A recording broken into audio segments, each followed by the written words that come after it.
안녕하세요. 저는 엘렌입니다. 지금쯤 이 세상에 없을지도 모를 뻔한 제가 한국같이 땅덩이도 좁은 나라에서 얼마나 대단한 기술이 있겠냐며 고개를 저었던 그날 제가 한국을 가지 않고 포기했다면 지금쯤 어떻게 되었을까? 생각만 해도 아찔하네요. 제가 지금까지 한국에 감사하고 또 감사해야 할 수밖에 없는 이야기를 들려드리겠습니다. 사연을 시청하기 전에 좋아요와 구독을 눌러주시면 제작에 큰 힘이 됩니다. 때는 지난 가을이었어요. 늘 완벽주의자였던 제가 처음으로 실수를 했죠.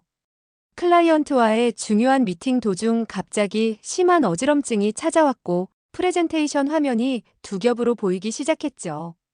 토론토에서 가장 바쁜 그래픽 디자이너로 알려진 제가 평생 처음으로 미팅을 중간에 취소해야 했습니다. 처음에는 단순히 과로겠거니 생각했습니다. 마감을 앞둔 프로젝트가 3개나 있었고 지난 3개월간 하루 평균 4시간도 자지 못했으니까요. 하지만 이상하게도 두통이 점점 심해졌고 때로는 한쪽 눈의 시야가 완전히 흐려지기도 했습니다. 내일은 나아지겠지라는 생각으로 며칠을 버텼지만 결국 토론토 종합병원을 찾았습니다.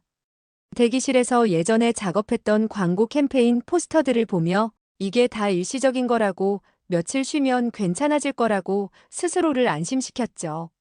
첫 검진에서 의사는 MRI 검사를 권했습니다. 혹시 모르니 확인해보죠라는 가벼운 어조였지만 검사 결과를 받아든 의사의 표정은 달라져 있었습니다. 차갑고 사무적인 목소리로 의사는 말했죠. 악성 뇌종양입니다. 이미 상당히 진행된 상태네요. 최선을 다해보겠지만 길어야 3개월입니다. 그 순간의 기억이 지금도 선명합니다. 소독약 냄새가 나는 하얀 진료실에서 창밖으로 보이는 메이플 나무 잎들이 바람에 흔들리고 있었고 복도에서는 누군가의 웃음소리가 들려왔죠. 저는 그저 앉아서 멍하니 진단서를 바라보고 있었습니다. 28살 제가 꿈꾸던 모든 것들이 산산조각 나는 순간이었습니다. 지난주에 승진 제안을 받았고 다음 달에는 토론토 디자인 어워드 후보에 올라 있었는데 이제 그 모든 게 무의미해졌죠. 병원을 나오면서 걸었던 길이 어떻게 집까지 이어졌는지도 모르겠습니다. 집에 도착해서야 울음이 터져나왔고 그제서야 현실을 받아들이기 시작했죠. 창가에 붙어있던 다음 달 전시회 초대장을 떼어내면서 처음으로 이제 끝이구나 하는 생각이 들었습니다. 회사에 사직서를 냈고 준비하던 프로젝트들도 모두 정리했습니다. 제 작업실의 모든 도구들을 정리하면서 이제 다시는 이것들을 사용하지 못하겠구나 하는 생각에 마음이 무너져 내렸죠. 하지만 이상하게도 울지는 않았습니다. 오히려 이상한 평온함이 찾아왔어요. 가족들에게 이 소식을 전하는 게 가장 힘들었습니다. 늘 자랑스러워 하시던 부모님의 얼굴이 창백해졌고 동생은 그 자리에서 펑펑 울었죠. 하지만 저는 이상하게도 담담했습니다. 마치 다른 사람의 이야기를 하는 것처럼요. 하지만 밤이 되면 달라졌습니다. 깊은 밤 창문으로 비치는 도시의 불빛을 보며 혼자 있을 때면 두려움이 밀려왔죠.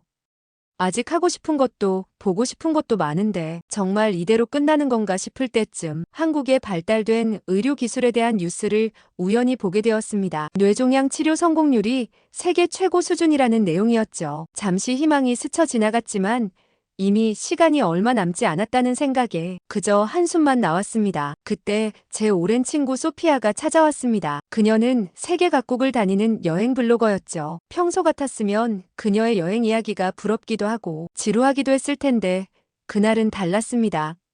제 상황을 듣던 소피아는 당장 한국으로 가보자며 저를 재촉했습니다. 하지만 3개월 시한부 판정을 받은 전 이제 아무것도 의미가 없다며 듣는 둥 마는 둥 했죠. 게다가 한국같이 땅덩이도 좁은 나라에서 얼마나 대단한 기술이 있겠냐며 고개를 저었습니다. 하지만 여행 블로거로서 전 세계를 다닌 소피아는 제 말을 딱 자르더니 제 눈을 보고 말했습니다. 야, 너 한국 의료 기술이 얼마나 대단한지 알아? 소피아가 태블릿을 보여주며 말했습니다. 서울의 큰 병원들 영상이 재생되고 있었죠. 최첨단 장비들과 깔끔한 시설, 그리고 의료진들의 전문적인 모습이 눈에 들어왔습니다. 토론토도 좋은 병원 많지만 한국은 다르대. 특히 뇌수술은 세계 최고 수준이래. 얼마 전에 만난 호주 친구도 한국에서 뇌종양 수술 받고 완치됐다던데. 처음에는 그저 위로의 말로 들었습니다. 하지만 소피아는 계속해서 자료들을 보여줬죠. 한국의 의료 성공 사례들, 첨단 장비들, 그리고 특히 놀라웠던 건 수술 성공률이었습니다. 너 지금 어차피 시간도 있잖아. 한번 가보는 건 어때? 내가 한국에 있는 블로거들한테 연락해서 도움을 요청해 볼게. 소피아의 말에 처음으로 작은 희망이 생겼습니다. 설령 치료가 불가능하다 해도 낯선 나라에서 마지막 시간을 보내는 것도 나쁘지 않을 것 같았죠. 다음 날부터 한국에 대해 찾아보기 시작했습니다. 서울의 거리, 문화, 그리고 특히 의료 시스템에 대해 공부했죠. 놀라웠던 건 전 세계에서 환자들이 치료를 위해 한국을 찾는다는 사실이었습니다. 한국행을 결심하고 준비하는 과정이 묘하게 즐거웠습니다.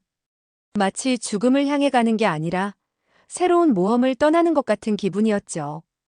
비행기 티켓을 예약하고 여권을 챙기고 간단한 짐을 싸는 동안 이상한 설렘이 있었습니다. 부모님은 처음에 반대하셨습니다. 여기 병원도 충분히 좋은데 왜 먼 나라까지 가려고 하니? 하시면서요. 하지만 제가 한국의 의료 시스템에 대해 설명드리고 이게 저의 선택이라는 걸 말씀드리자 마지막엔 이해해 주셨습니다. 한국행 비행기를 타기 전날 밤 창가에 서서 토론토의 마지막 저녁을 바라봤습니다. 높은 빌딩들 사이로 석양이 저물어가는 모습이 왜인지 모르게 눈물겹도록 아름다웠죠. 이게 제가 고향에서 보는 마지막 석양일지도 모른다는 생각이 들었습니다. 비행기 안에서는 한국어 공부를 했습니다. 안녕하세요, 감사합니다 같은 기본적인 인사말부터 시작해서 아파요, 도와주세요 같은 필수적인 표현들까지요. 13시간의 비행 동안 처음으로 제가 뭔가에 집중하고 있다는 걸 깨달았습니다. 인천공항에 도착했을 때 모든 게 낯설면서도 신기했습니다. 깔끔하게 정돈된 공항, 친절한 직원들, 그리고 곳곳에서 느껴지는 첨단 기술의 향기. 마치 미래로 온 것 같은 기분이었죠. 소피아가 소개해준 한국 의사와 통화를 했습니다. 그는 유창한 영어로 저를 안심시켜 주었고 다음 날 검진 약속을 잡아주었죠. 처음으로 작은 희망이 생기기 시작했습니다. 서울의 호텔방 창문으로 보이는 도시의 불빛들이 마치 반짝이는 별들처럼 보였습니다. 이상하게도 두렵지 않았어요. 오히려 기대가 되었죠. 내일은 어떤 일이 기다리고 있을까? 그렇게 저의 한국에서의 첫날이 저물어갔습니다. 다음 날 호텔 인근에 있는 카페에서 아메리카노 한 잔을 주문하고 자리에 앉았습니다. 창밖으로 분주히 오가는 서울 사람들을 구경하는데 갑자기 심한 어지러움이 찾아왔습니다. 커피잔을 잡으려 했지만 손이 제대로 움직이지 않았어요. 시야가 흐려지면서 주변이 빙글빙글 돌기 시작했죠. 도와주세요. 한국어로 말하려 했지만 목소리가 나오지 않았습니다. 의식이 점점 멀어지는 것이 느껴졌어요. 마지막으로 본 건 카페 직원이 놀란 표정으로 달려오는 모습이었습니다. 눈을 떴을 때는 이미 병원 응급실이었어요. 의료진들이 신속하게 움직이는 모습이 보였습니다.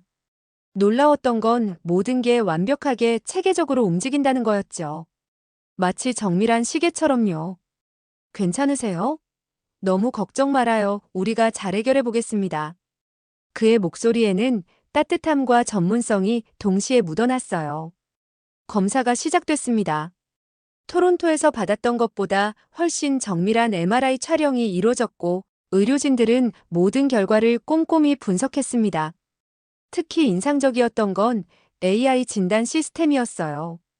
제 뇌 스캔 결과를 3D로 보여주면서 종양의 정확한 위치와 상태를 분석해 주었죠. 이상하네요. 주치의가 미간을 찌푸리며 말했습니다. 제 심장이 쿵쾅거렸죠. 뭔가 더 심각한 건가? 하는 생각이 들었습니다. 의료진들은 회의를 시작했고 저는 불안한 마음으로 결과를 기다렸습니다. 병실의 창문으로 보이는 서울의 풍경이 마치 영화의 한 장면 같았어요. 낯선 나라에서 이렇게 생을 마감하게 되는 걸까? 그런 생각을 하고 있을 때였습니다. 문이 열리고 의사 선생님이 들어오셨습니다. 그의 표정이 심각해 보여서 가슴이 철렁했습니다. 하지만 그가 한 말은 제가 예상했던 것과는 전혀 달랐죠. 양성 종양입니다. 의사의 말이 마치 천둥처럼 울렸습니다. 게다가 크기도 생각보다 작고 위치도 수술하기 좋은 곳에 있네요. 검진 이력을 보니 토론토에서 받으신 진단은 오진이었던 것 같습니다. 순간 숨이 멎는 것 같았습니다. 지난 몇 주간 제가 겪었던 모든 절망과 두려움, 그리고 포기했던 모든 것들이 주마등처럼 스쳐 지나갔죠. 정말인가요?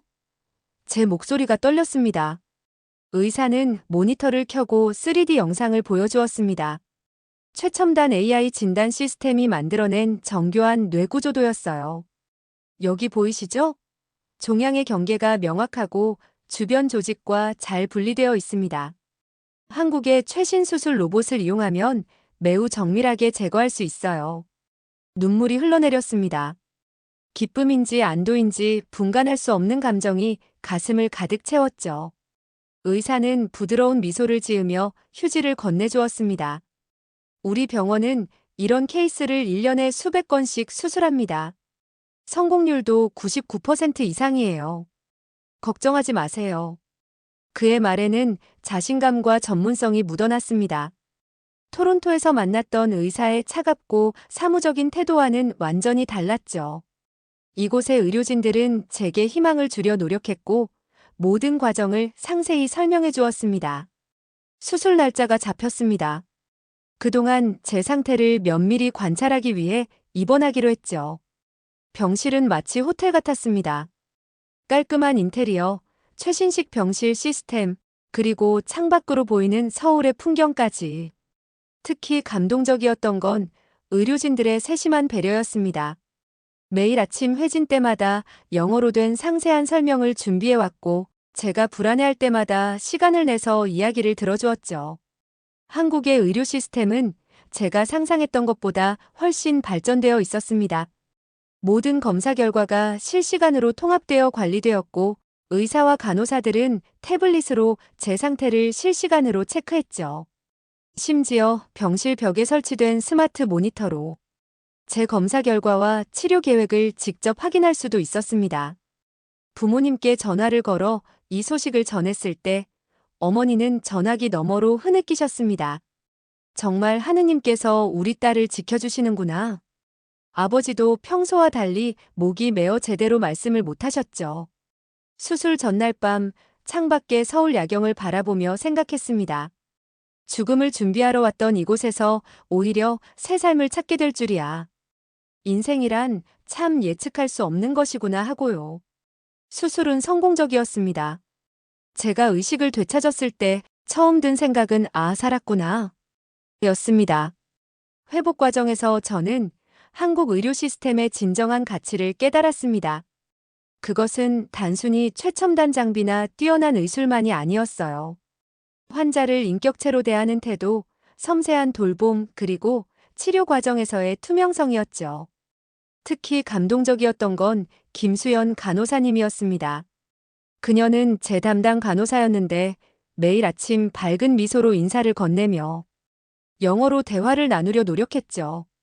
때로는 서툰 영어 발음이었지만 저를 위해 노력해주는 모습이 고마웠습니다.